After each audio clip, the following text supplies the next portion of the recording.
Just can I get your thoughts real quick? Obviously, Devin Haney had a tough fight against Lomachenko. Mm-hmm. Did you see, Devin beat Lomachenko that night?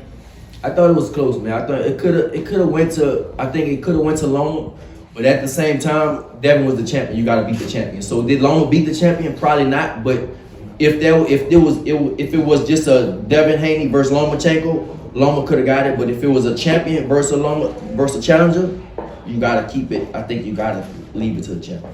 Is there anything you can take away from that fight? Obviously, he had a tough fight against Lomachenko, same thing with Haneys, that you could apply it to your pay-per-view bout.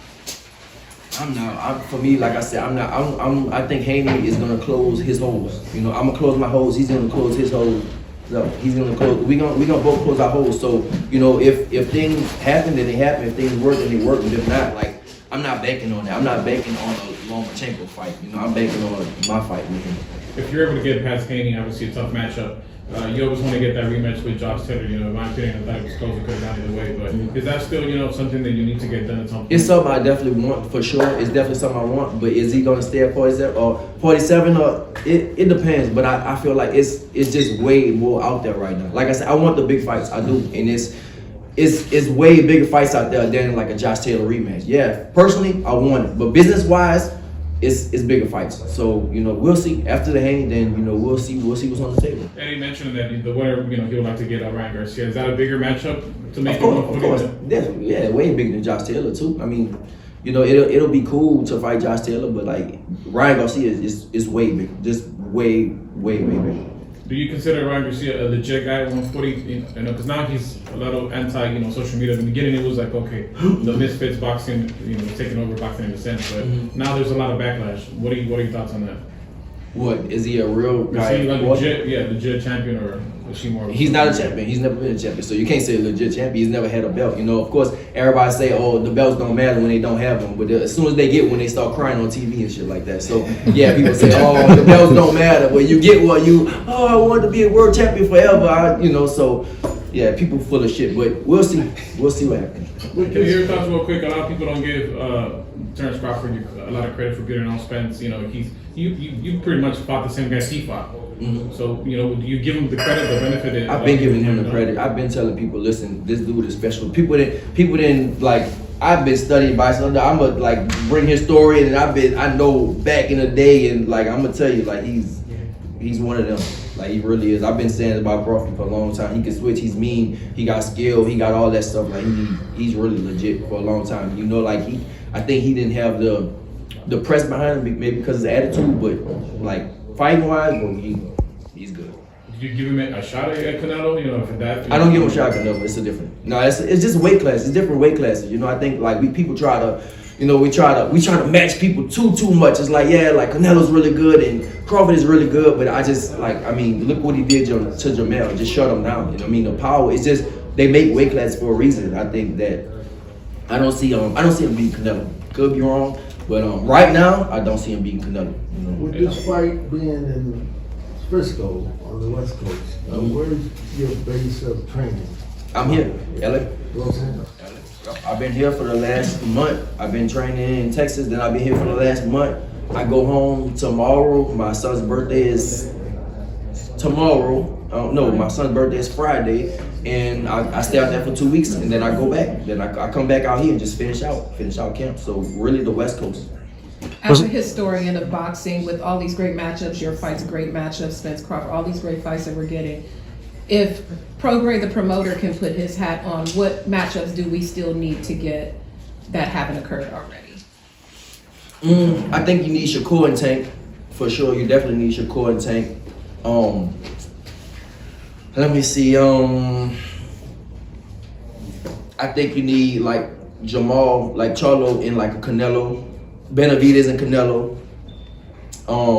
You need like a. I think I still want to see Jermall Charlo versus Terence Crawford. Still want to see that. I want to see Crawford versus Spence at 154. I want to see Ryan versus me.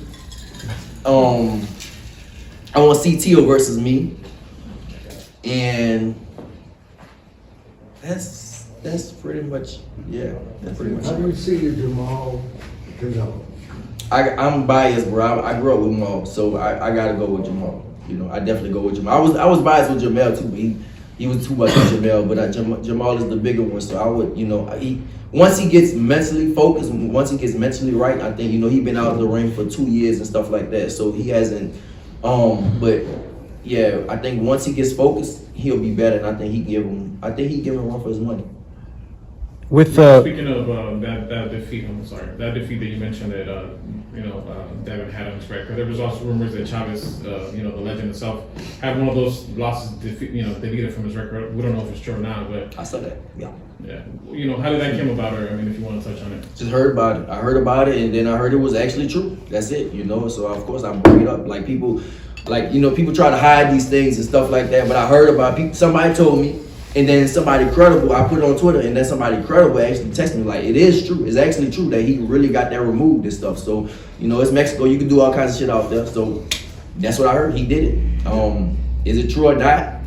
With Devin and Bill, man, they shifty. So they some shifty characters. So it's possible that they did that. Listen, it worked. It worked for him. He maneuvered his way, and I heard all kinds of stuff about them. But is it true? I don't know, but I believe it could be true. With them, it could be true.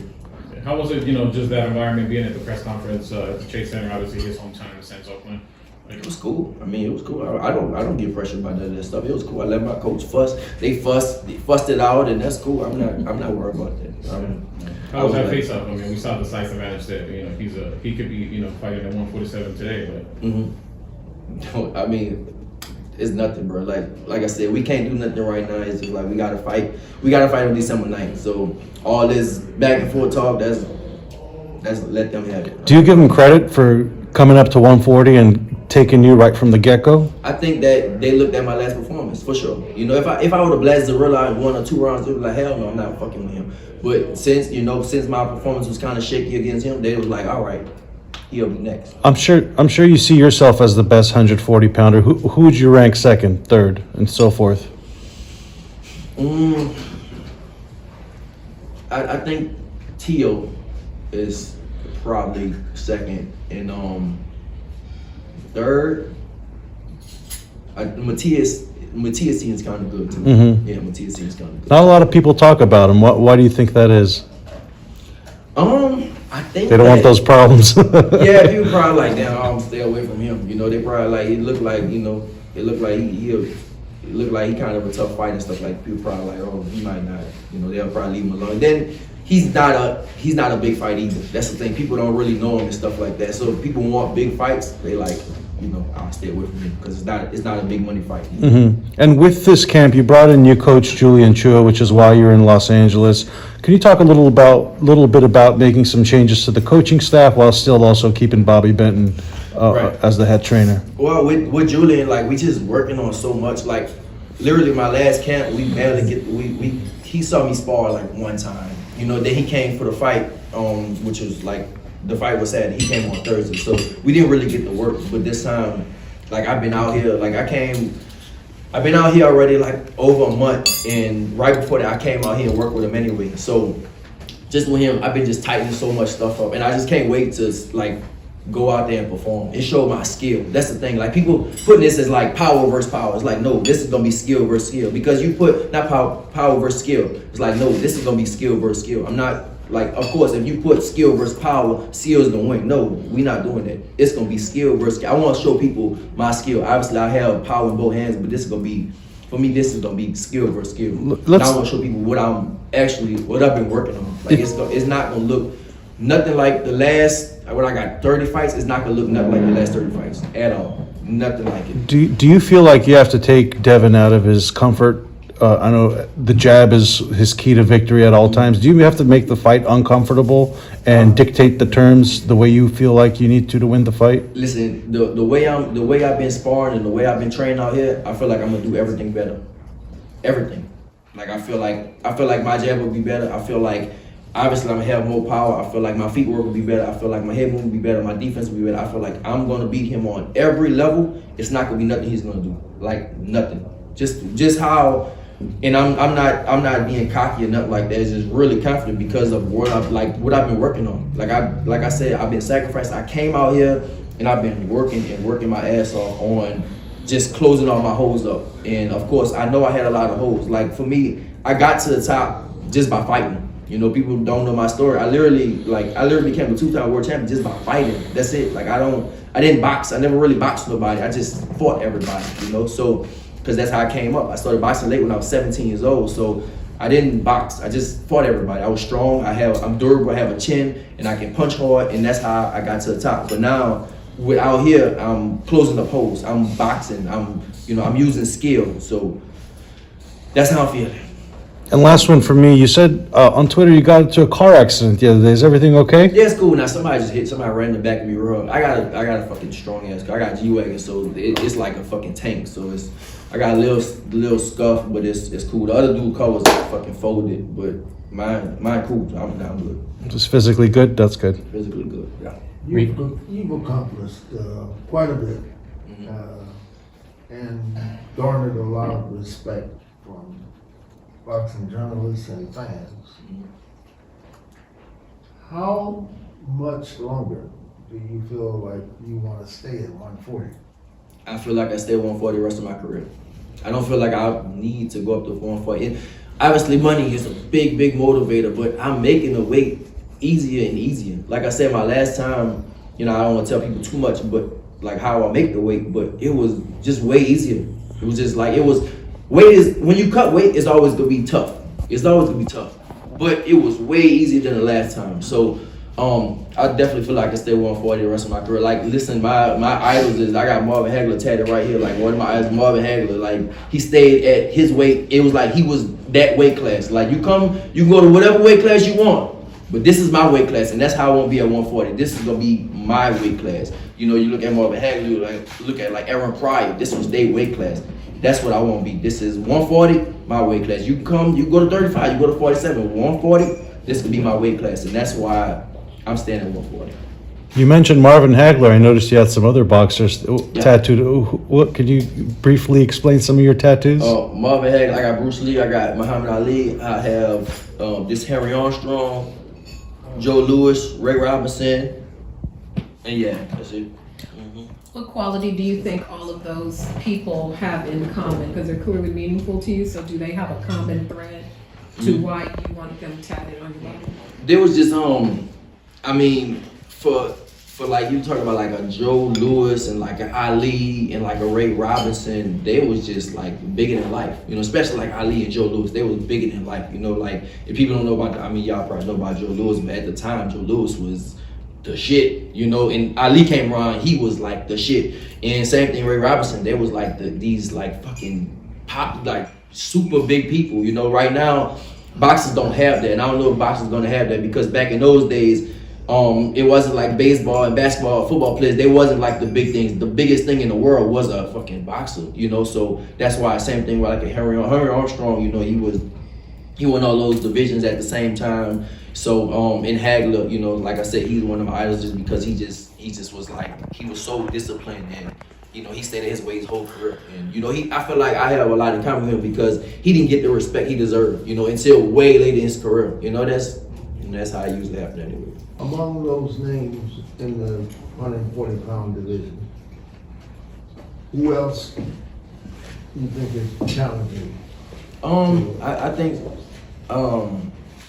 probably like a T.O., Ryan. Like I said, for me, big fights, that's all I want now at the stage of my career. I don't want no small fights. I want the big, pay-per-view fights. That's what I want right now. That's it.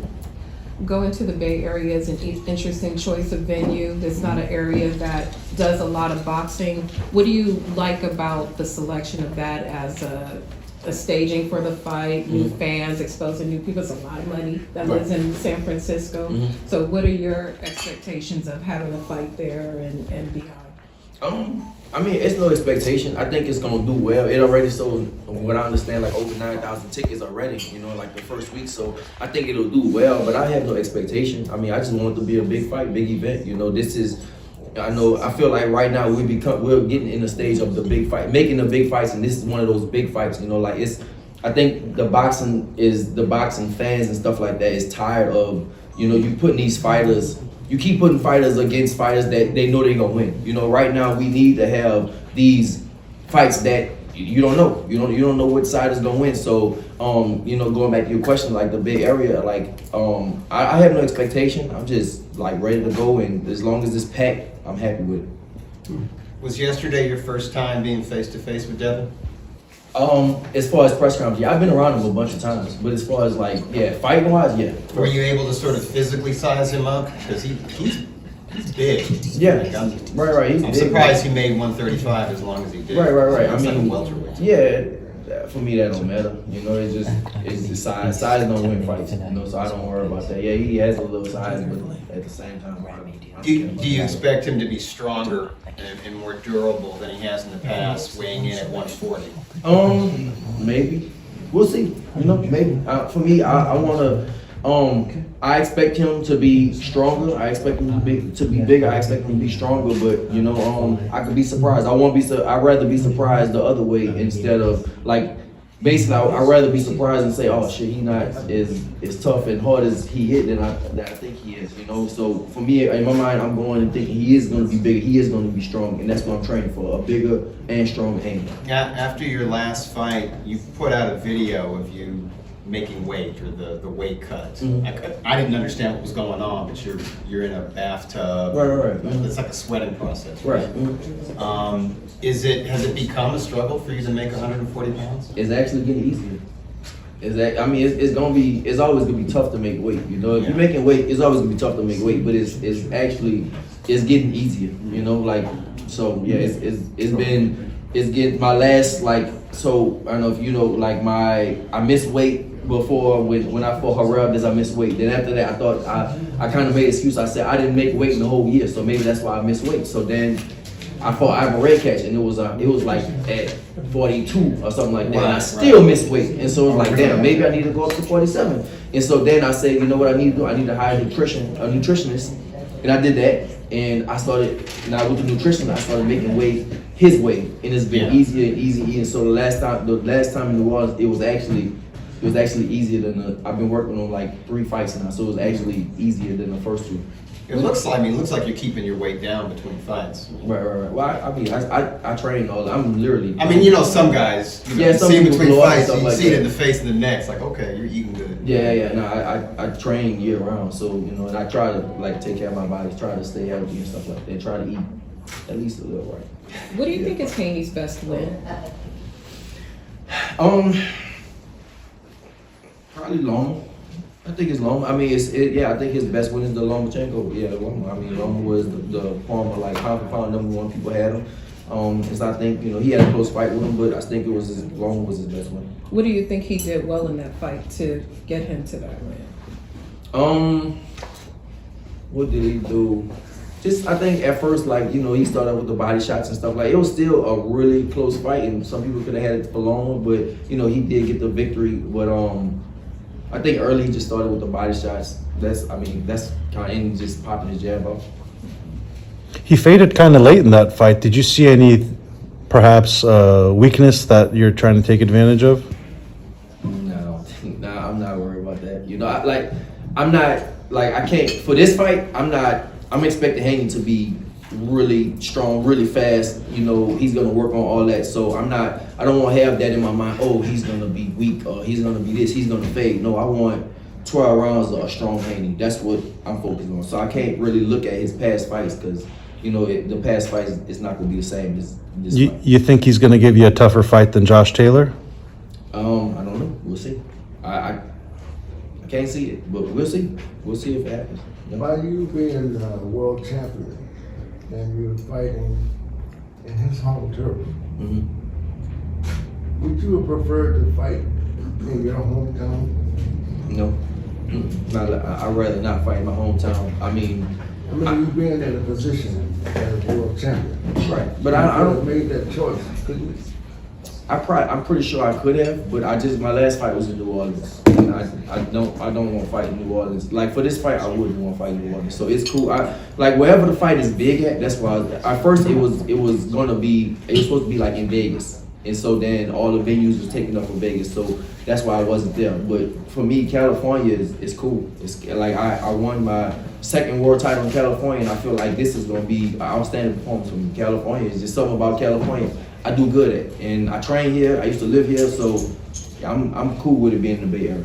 How often are you in the Bay Area? In the Bay, I'm not in the Bay Area, but I'm in LA all the I time. mean, travel there any? Nope, never been. First Okay. time. First time being, yeah. But I'm pretty sure I know I got a lot of new people from New Orleans coming, a lot of people from Houston coming, and I had my stomping grounds here in LA. I used to live in LA, so I got a lot of people from LA coming. So I'm not gonna say I'm gonna have more people than him, but I'm pretty sure I'm gonna have a lot of people there too. So I'm not, for me, bro, I'm not worried about no Bay Area, nothing like that. I'm just let him worry about that. I'm worried about the fight. Are there any of your past victories that you look back at and would think, I wish I would have done this, I could have done even better had I done this, or any past opponents of yours that you defeated that you wish you could do it all over again? The only one is Josh Taylor. That's all. The only one is Josh Taylor and stuff like that. It really, the last fight with the Zarilla, I could have definitely did more things different, but it's past and now it's working for me. Now it's working towards the future, and I've been busting, like working out here. Like I've been in training camp already 2 months. Like, I literally, the first date was originally planned for like, I think October 28th. Like I literally right now could fight October 28th. That's like next week or something like that. So, man, it's I've been just like working and grinding and working on all my holds. So yeah. I'm good, Jen. No, I was gonna say, what do you enjoy? Do you have any other physical activities that you do? You know, it's like Marquez used to like do yoga and stuff like that. Do you have any other non-traditional boxing things that you're doing for your body to prepare? I do yoga too. Yeah, Oh, okay. I'm doing yoga. Yeah, I'm doing yoga. Yoga is really good for fighters actually. So I'm on. That's something I'm definitely doing right now. I've been doing yoga since I've been out here in California.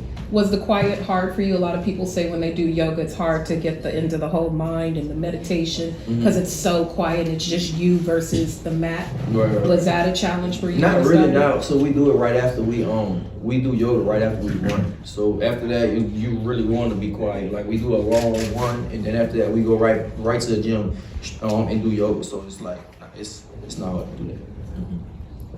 And in 2019, when you were a part of the World Boxing Super Series, world titleist, you lost to Taylor. And then the years after, it was kind of just some stay busy fights, a little bit of inactivity. If you could redo one thing over the last 4 or 5 years, what would you do differently to perhaps put you in a better position now? Well, I mean, I feel like I'm in a good position now. Honestly, I feel like I'm in a really good position right now. So I wouldn't do nothing.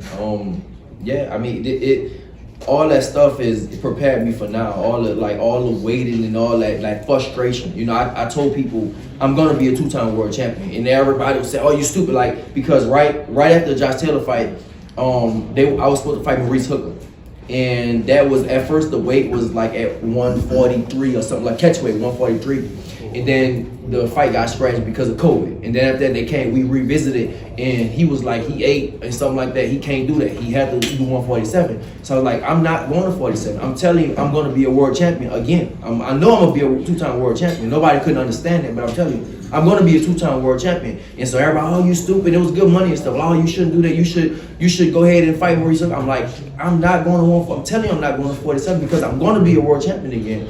And so, I stuck to my word, and I grinded, and I became a 2-time world champion. So I wouldn't take none of that stuff back because I'm where I'm at right now because I stuck to my own goals. Nobody can't, the thing is, nobody can't see your vision except you. Nobody can see your vision, and I saw my own vision. I knew I was gonna be a 2-time world champion, and it happened, and I'm a 2-time world champion right now. And if you look at even like Josh Taylor, you look at Maurice Hooker, where they at right now? I don't know, but look where I'm at right now. I'm about to fight a pay-per-view fight against Devin Haney, and I'm gonna whoop Devin Haney's ass, and I'm gonna be, pound for pound, I'm gonna be top, and nobody can't. And all that came from my decision to stick to my guns and say, oh, I'm gonna do this. Nobody's gonna tell me what I'm gonna do. I know what I'm gonna do. I have my own goals, and that's what I did. Mm-hmm. Even going to the zone, I mean, there was a lot of like, hey, what's he doing when all the talent belongs with the other networks? Did you Right. have any inside information that things were going to crumble as they have, didn't. that the pieces are falling into Man, place? it's just like something, like I got a fairy angel or something on my shoulder, you know, just telling me what's the right decision. When,